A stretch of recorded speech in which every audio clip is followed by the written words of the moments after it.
types of social phobia.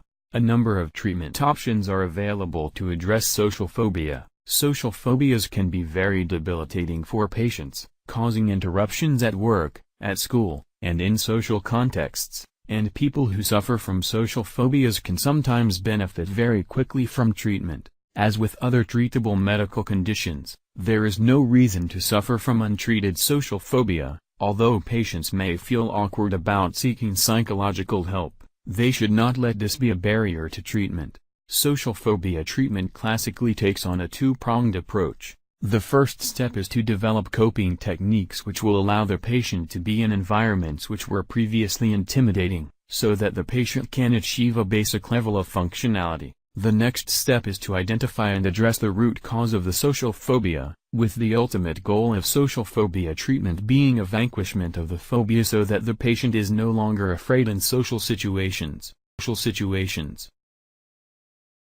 What is a phobia? A phobia is an intense fear of a particular situation or object that is generally unreasonable in nature and which often has a direct impact on a person's life. As a psychological consideration, the impact this fear has on the life of a person is typically a major factor in determining if a particular fear is mild and common or severe enough to constitute a form of mental illness. A phobia is typically considered to be a specific aspect of anxiety disorder, as the reaction caused when confronted with the object or source of fear is similar to anxiety. The key components of a phobia are typically the fact that it is unreasonable and that it has a direct impact on a person's quality of life. Someone who feels fear and panic when confronted by a person holding a weapon in a threatening way is not experiencing a phobia. This response of anxiety is perfectly reasonable, since the person is encountering a situation that may result in bodily harm or death. Someone experiencing a similar level of anxiety, perhaps accompanied by quickened breathing and heartbeats and a general sense of panic, when confronted by a common spider is experiencing a phobia, as this reaction is fairly unreasonable.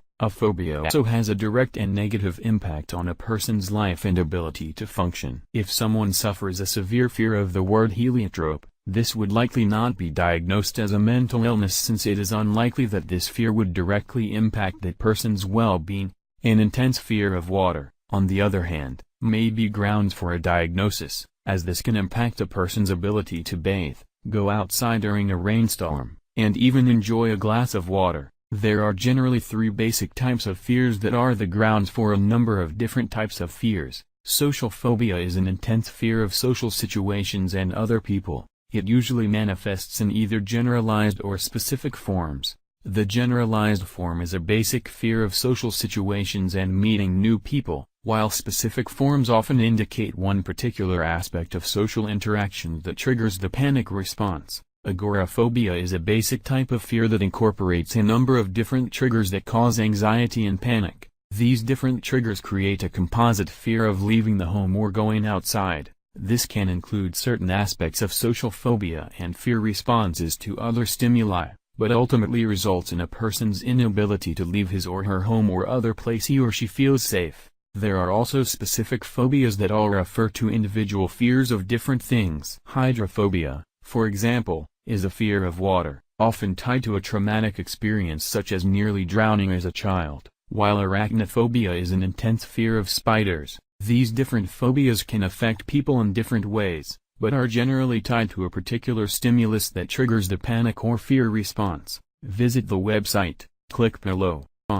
Visit the website, click below. What is the connection between panic attacks and agoraphobia? Panic attacks and agoraphobia, the fear of open and public places, appear to be linked in a causal relationship. According to some psychiatric research, patients with panic attacks may develop agoraphobia as a complication, although it is also possible to develop agoraphobia independently of panic attacks. When people are in treatment for panic attacks and agoraphobia, it is important to determine the nature of the relationship between the two in a patient's individual case for the purpose of developing and implementing an appropriate treatment plan. Research on panic attacks and agoraphobia seems to suggest that in patients with a history of regular panic attacks, whatever the cause, it is possible to start developing anticipatory anxiety, a fear about having panic attacks. This anxiety can be acute when people go out because they may fear embarrassment if they have panic attacks in public. There can also be concerns about being out alone and being unable to communicate or get help during a panic attack. Over time, this can contribute to the development of agoraphobia. If a person with panic attacks starts avoiding social situations, finding excuses not to go out, and limiting travel, these can be signs of the development of agoraphobia. Panic attacks and agoraphobia can become quite limiting for patients and may make it hard to get work, engage in daily activities, and maintain relationships. They can also become a vicious cycle, with built-up fears increasing the intensity of panic attacks and agoraphobia, thus making the patient's condition worse. A number of treatments are available for patients with panic attacks. Medications can be used to help manage the acute onset of an attack, calming the patient down. Therapy is an option to allow patients to explore and address the causes of the attacks. Panic attacks can also be linked with issues like post-traumatic stress disorder, and working through the underlying causes may resolve the panic attacks or help patients manage them more effectively. Pushing patients with psychiatric conditions like panic attacks is not recommended, as it can make the patient worse. While tools like systematic desensitization are used in therapy to slowly accustom patients to the objects of their fears, these treatments are used under very careful medical supervision and direction, and it is difficult for people to desensitize themselves without the help of a mental health professional. Visit the website, click below. Visit the website, click below.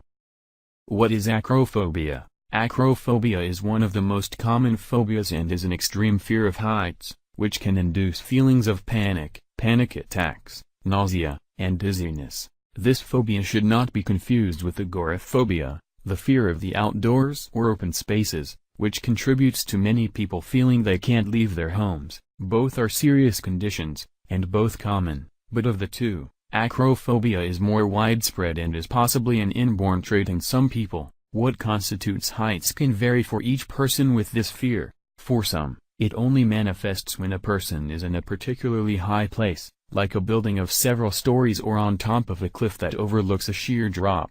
For others, walking up a flight of stairs or climbing a ladder is enough to induce panic and distress. The fear can easily curtail everyday activities, especially when it is extremely pronounced. Like the agoraphobic person, a person with this phobia may not want to leave his or her home because he or she may be faced with panic-inducing heights unexpectedly. Many people may feel mildly uncomfortable when in high places, and this experience is not limited to humans. Other mammals show discomfort if they reach certain heights too. Usually, this term is used only when the person or animal can be said to be extremely uncomfortable and goes into a panic state when confronted with being in a high place. The main theories used to explain this phenomenon suggest that, like all phobias, the fear became uncontrollable after a traumatic incident in early childhood. Since other animals have been shown to exhibit some signs of fear of heights, researchers are now positing that the fear may have to do with the way that the internal sense of balance works.